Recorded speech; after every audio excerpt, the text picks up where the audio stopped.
Hi, I'm Ryan Weihl. Welcome to my podcast. I had the privilege of interviewing Josh Young, who is in the Recording Arts Bachelor program with me. However, due to schedule conflicts, I wasn't able to interview him in person.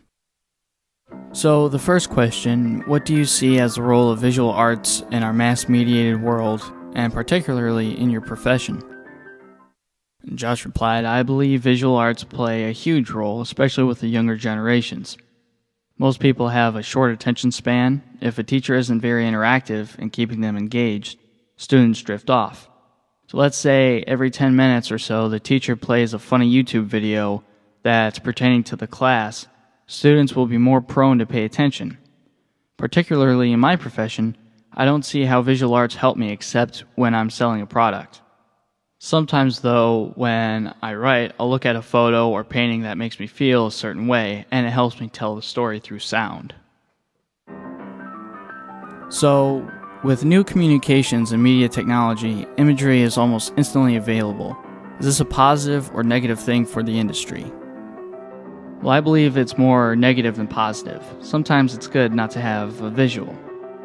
It'll force you to use your imagination. You see magazine covers of images of what you're supposed to look like and what's normal. It creates a false imagery of what life is really about. You see artists throwing around money and driving expensive vehicles when, in the real world, they're struggling. You have sites that help people not pay for media too, which takes away profits from the industry. I agree with that myself. So, what popular images do you see that are frequently rechanneled throughout the industry? Campbell Soup, for their 50th, used an Andy Warhol painting on their cans. So, are there images this industry has popularized or created? I would have to say visuals and sound go a long way. For my industry, album covers and band designs create pieces of art, and a lot of album covers become well known. Also, music has a large impact on how their listeners dress, from dark glasses and baggy pants to bright colors. Sometimes artists paint false images on how life is in the real world. They'll make music videos of them waving money around, driving expensive cars when they're probably struggling to make it. So, who's one of your favorite visual artists and style of art? I have to go back to Andy Warhol. He brought visual arts or film and music together. I really like oil paintings too.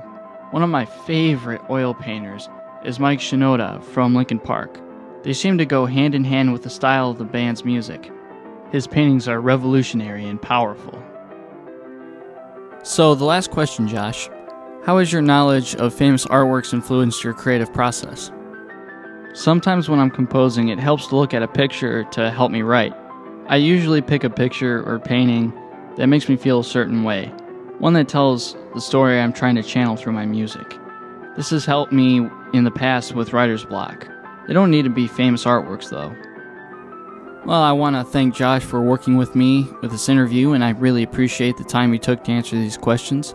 I want to thank you all for watching my podcast. Again, I'm Ryan Weihl, and take care.